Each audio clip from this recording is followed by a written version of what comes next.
one of the things that people are very much confused by in the modern world is what archaic people meant by gods. And that's because whatever the deities were that had the motive force that archaic people attributed to the gods seem to have disappeared in modern culture. Now, the Jungian hypothesis is that's because they turned into psychological traits, fundamentally, or motivational forces. So what archaic societies would describe as gods, we would describe as motivational forces. So, for example, Venus is a goddess, the goddess of love, and we would associate her power with love and sex, fundamentally. And the reason that that's a reasonable association from the archaic standpoint is because the motive quality that makes up what Venus represents is transpersonal, which means it's not limited to one person, and it's immortal in that the motive force that characterizes sexual affiliation exists whether or not a single individual exists.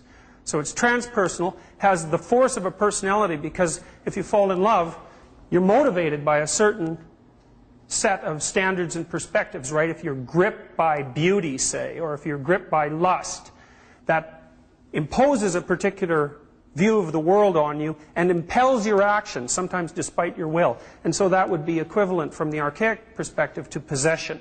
And it's clearly the case that archaic societies who were engaged in warfare, for example, would conduct rituals to ensure that the warriors that made up their societies were in fact possessed by the correct god. So it might be Mars, for example, the Roman god of war, so that on the battlefield they exhibited the proper characteristics of somebody who was in a battle, right? Rage, you can think. Rage. So possession by the god of war would be equivalent to this possession by a state of rage. Now, it's not quite that simple. It isn't only that archaic people externalized motive forces and gave them the status of deities. What they did was more complex than that, and I think you can understand that a little bit better if you start to give some thought to the modern behavioral notion of the stimulus. Now, the stimulus is a very, very weird concept, because the behaviorists who weren't interested in taking apart what was inside the brain would attribute motive force to the stimulus, right? They'd say, if you present an animal with a stimulus, he will therefore act. And that meant that the behaviorists were making the presupposition that the motive power resided in some manner in the stimulus. Well, why would they think like that? Well, it's an archaic mode of thought, in a sense.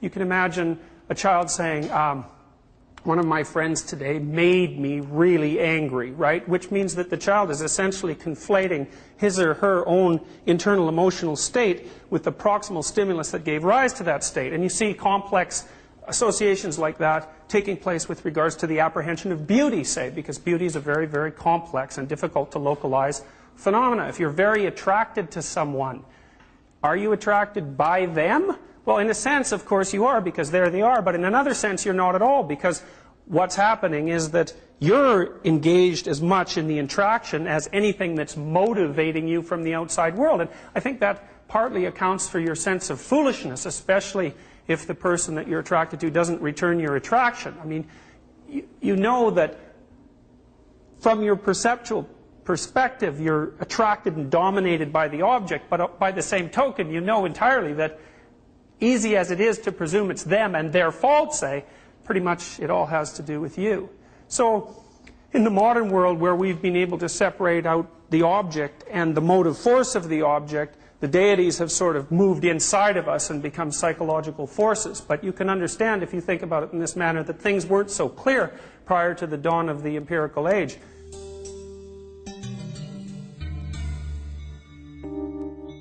That gives you a little bit of background with regards to what the notion of deity meant to archaic societies who still utilize those notions as explanatory terms.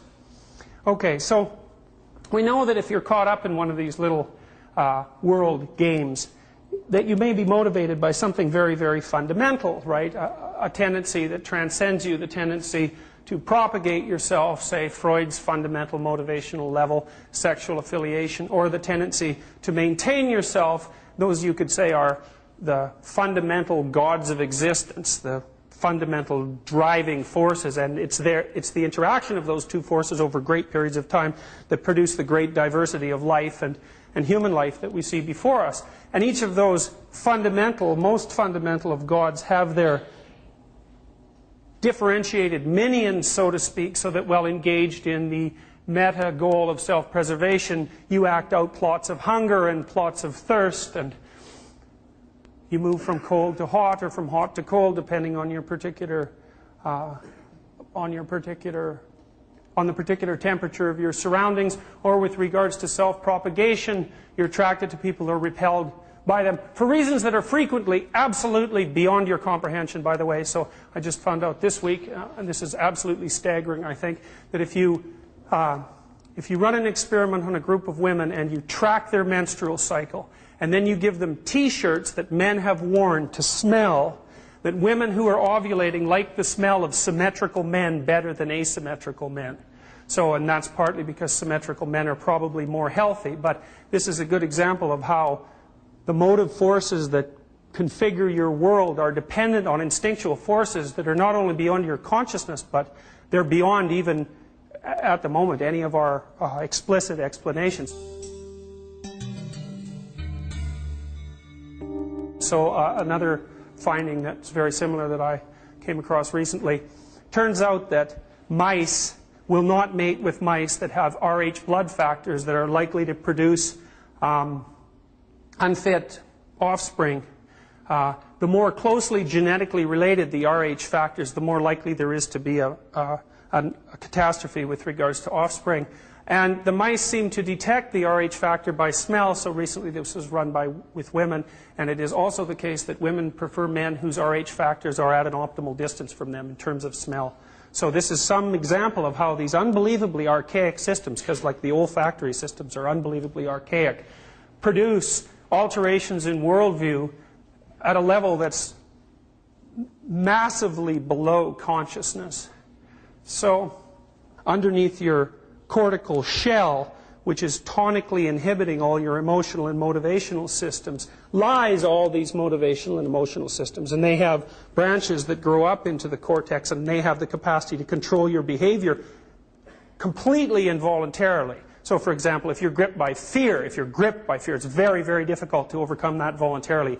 And at least initially, you won't be able to.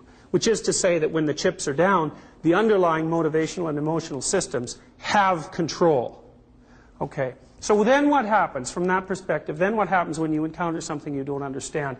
And I think the best way to explain it is something like generalized disinhibition, which is that all your underlying motivational and emotional systems are more or less disinhibited simultaneously. And the reason for that is because you want to be maximally prepared to do whatever the hell is necessary to do when you're somewhere that you don't understand. And because you don't know what that thing is going to be, all your systems go on. And when psychologists talk about stress, which is an abysmal word, right? It means everything and nothing. When psychologists talk about stress, what they mean is generalized disinhibition of emotion and motivation.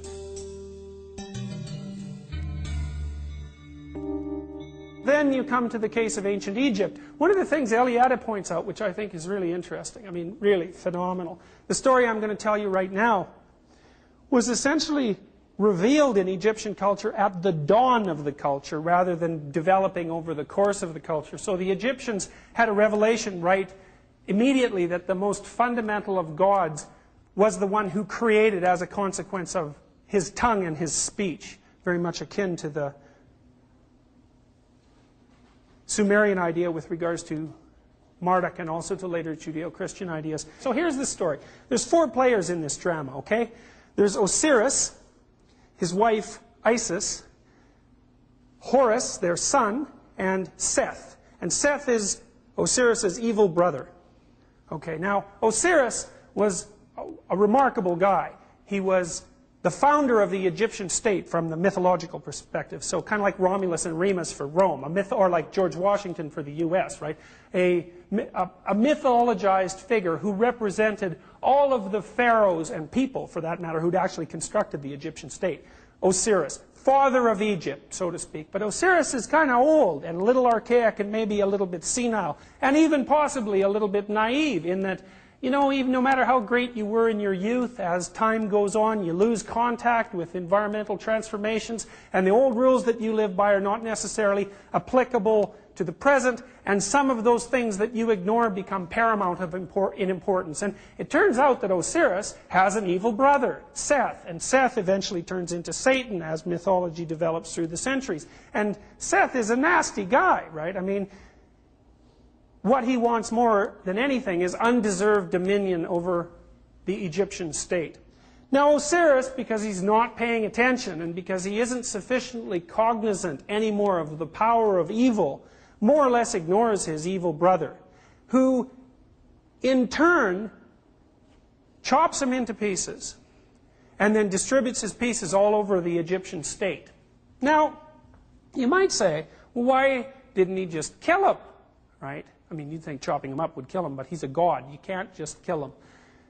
The reason in mythology, and you see this in movies as well, where the villain never quite dies, or the hero never quite dies, is because even if you eliminate individual embodiments of what those figures represent, new embodiments manifest themselves virtually immediately. So one of the things mythology is quite clear about is that you never win a final battle with evil. It's a permanent property of the world.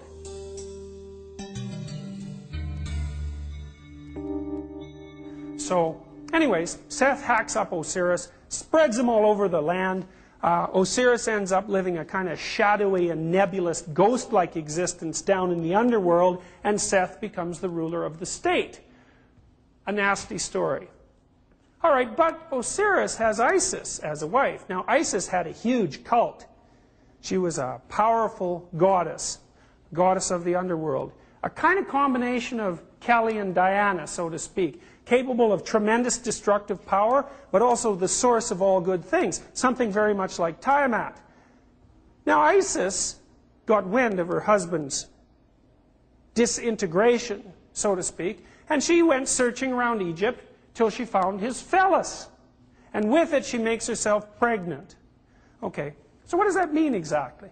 It means something like this. The collapse of any great order brings with it new potential. And I think this is something that capitalism has way over forms of government like communism. Capitalism has mechanisms in place to allow large structures that are no longer meeting their function to collapse. But frequently when they collapse, it's not like they disintegrate into dust, right? They disintegrate into subcomponents, so to speak, many of which then come to terms with the fact that the order has collapsed and build something new. So you can't get rid of culture so easily. You can hack it up into bits, you can disembody it, so to speak, you can spread it all over the state, you can introduce chaos into it, but that's something that has the potential of new birth, like the phoenix rising from the ashes. So anyways, Isis, who's the matrix, who's Tiamat, gets Osiris's phallus, which is the container of the germ of culture, right? The phenomena that's capable of the seminal idea, and she makes herself pregnant. And she gives birth to Horus, who's the long-lost son of the rightful king, right? A very typical mythological motif. Okay, so Horus is alienated from the kingdom, which is another very common mythological motif. You know, like how King Arthur, for example, is raised by commoners. This same story pops up in the story of Christ, for example, because Christ has heavenly parents, but then he also has his kind of ordinary parents, and it's a very common motif. Anyway, so Horus grows up outside of the classical structure of the Egyptian state, which is tilted terribly towards evil because Seth is dominated, because Osiris was too blind to his evil brother to take appropriate defensive actions, and he grows to maturity. And then he decides, like all rightful sons of the long-lost king, to reclaim his heritage. So he goes back to Egypt, right? And he has this vicious battle with Seth. And in the process, Seth tears out one of his eyes. Well, and that's an indication of just exactly how devastating a battle with the forces of evil, so to speak, precisely are. They represent a critical threat to the integrity of consciousness, right? That's why he loses an eye. Well, luckily enough, Horus has got his act together, and he does defeat Seth, and he banishes him, and he gets the eye back. And then you think, okay, great. Pop the eye back in, become emperor, everything's fine. Now, let's backtrack a little bit and think about this politically. Now, the Egyptians had this really weird idea. They had the idea that the living pharaoh was the living pharaoh and the dead pharaoh at the same time. That makes no sense rationally, but it makes a lot of sense from a narrative perspective, because what they were saying is something like this. Look, you got to think that when you become king, or when you become president, or when you take on a role of that absolute magnitude, that then you're partly you, but you're also partly this role, and there's really no way out of that, right? And the role is composed of the unbelievable weight of the cultural tradition that you're representing. And you can say, well, that's true for being king or for being president, but it's also true if you become a doctor or a lawyer or any sort of specialized occupation. It's partly you, because you're embodying the role, but it's partly the role too. So the pharaoh is the live pharaoh and the dead pharaoh, because the dead pharaoh represents culture, right? The king is dead, long live the king. Okay. But paralleling that idea was the idea that the pharaoh was not only the dead pharaoh and the live pharaoh at the same time, but that he was Osiris and Horus at the same time. But then you think in the story, Horus has taken over Seth, he's got his eye back, he can be king. But he isn't king yet. And this is where the Egyptians really get their act together. And I think of the two stories that I'm telling you, this is the one that has the most significance, I think, for modern people, because we're so likely to sidestep our obligation to our culture, whatever that happens to be. So instead of popping this eye back in his head, which is the first thing you'd think he does, he decides he's going to go back to the underworld, where Osiris is living in this ghost-like and dead manner since he's been chopped up by Seth. So he goes down into the underworld, which is no piece of cake, and he finds Osiris there in this kind of half-dead state, and he gives him his eye. And that enlightens Osiris, right? It gives him vision. And so then he takes Osiris back to Egypt, arm in arm, so to speak, and it's the conjunction of Osiris and Horus that constitutes the basis for Egyptian sovereignty. And that is bloody brilliant, right? Because the Egyptians figured out that, so Horus is Marduk for all intents and purposes, right? He's this avenging hero. In the Egyptian story, he fights political corruption rather than chaos, but you can understand that those are two flip sides of the hero archetype. They are. The hero archetype has two basic elements. One is the confrontation of the terrible aspect of nature, chaos in its most brutal form, and the other is the confrontation with the archaic aspect of culture. And in some ways those aren't distinguishable, because if culture isn't archaic, chaos never makes itself present. So, which is to say, you can't separate out political degradation from environmental degradation, say. It's the same idea.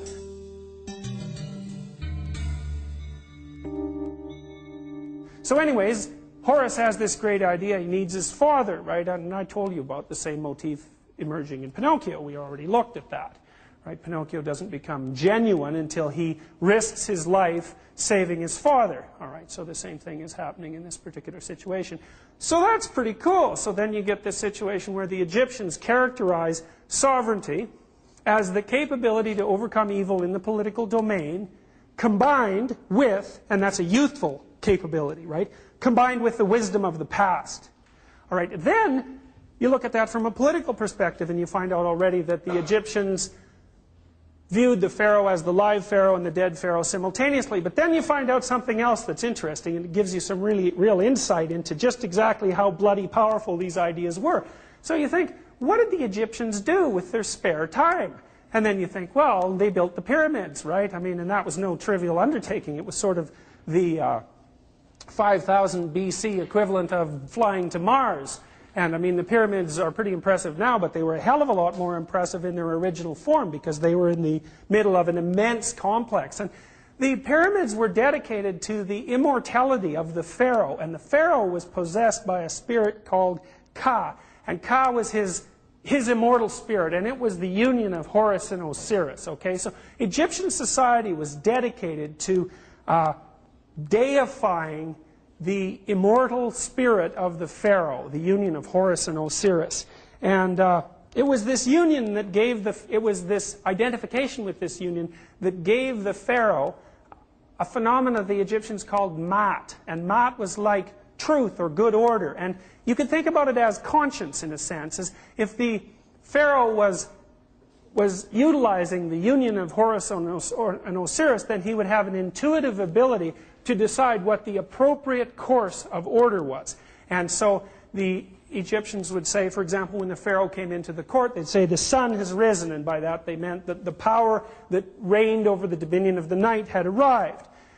They conceptualized Maat as the capacity to put order in the place of chaos, essentially formally.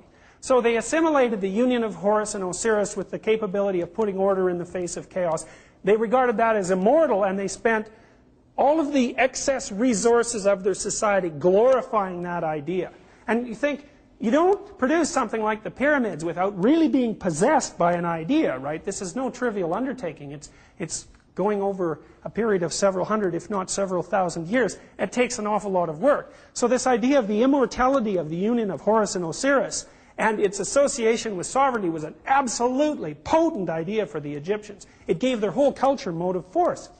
Okay, so the Egyptians thought, Pharaoh's immortal, and that's the reason why, and we more or less partake in his immortality by being his subjects, so that was a pretty good deal.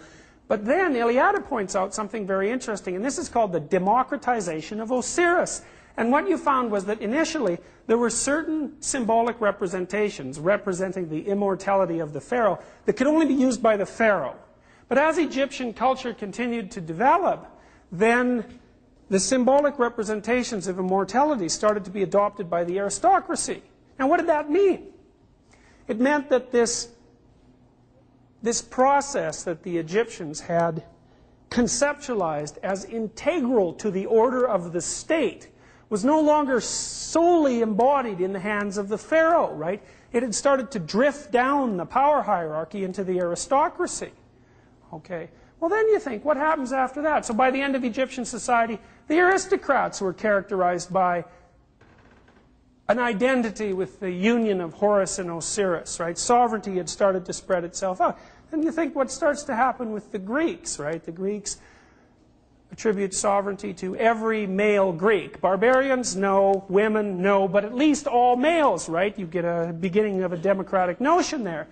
The Jews developing ideas that, if not derived from Egypt, were at least similar in structure to Egyptian ideas, say, not the aristocracy, not the Pharaoh, but every individual has the capacity of establishing a direct relationship with the form of the deity, right? Then you have a Christian revolution that follows that, where the idea that sovereignty inheres in the individual is distributed to everyone, right? Everyone. Male, female, criminal, non-criminal, murderer, rapist, taxman, you name it.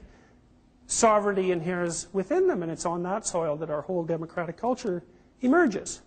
These unbelievably archaic ideas, first acted out, right? First embodied in ritual, first dramatized, then only told as stories, developing more and more coherence over stretches of time of thousands of years, not hundreds of years, but thousands of years, becoming more coherent, becoming more pointed, becoming more relevant with regards to their embodiment, then starting to become understood explicitly and distributed through the entire society.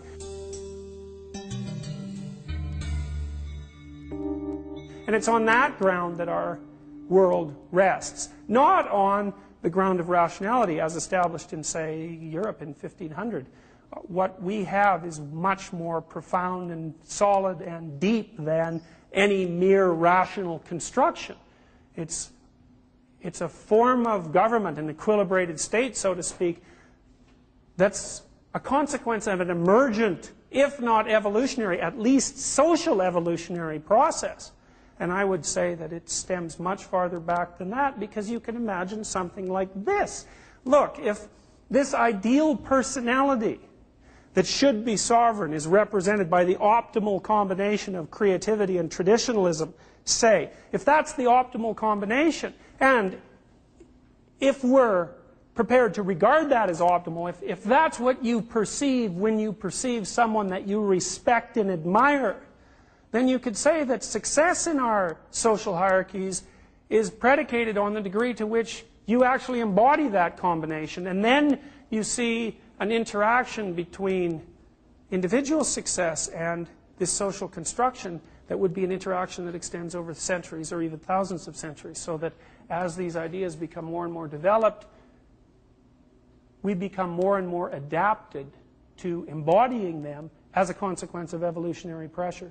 So it's not just cultural, it's also biological. So our political presuppositions rest on a cultural basis, which is unbelievably archaic, resting in turn on something even lower than that. And I think examples of that are those that I've provided you with already. We know, for example, that chimps who have to live in a dominance hierarchy are very aggressive, especially the males, but they're also very cooperative. So the males who are aggressive spend a substantial amount of time repairing social boundaries in the aftermath of an aggressive incident, because they're just as concerned with keeping the bloody hierarchy intact as they are in climbing it. They have to be. And we know that even wolves won't kill a subordinate wolf once they've defeated it. They allow the subordinate wolf to maintain its own existence, right? They have this notion, this procedural notion that even those entities that appear insignificant may, in some manner that's beyond speech, still contribute to the integrity of the whole. And that's an idea that's very much similar to our notion that sovereignty inheres in the individual, right? We've taken it further. No matter what you do, even if you're in clear violation of the law, your rights remain intact, because no matter how outcast you are and how apparently beyond redemption, your existence may still contribute something to the integrity of the whole. And as far as I'm concerned, that doesn't appear to be a metaphorical idea. If you dismiss it, you cannot dismiss it without simultaneously dismissing the ground on which our states rest. And so then you have to ask yourself, are you willing to do that? And if the answer is no, well then you have to start to question what it is that you actually believe. Because if you buy the doctrine of natural rights, which you do, you act it out, then all of this follows in its wake, or it rests on sand. And it bloody well better not rest on sand.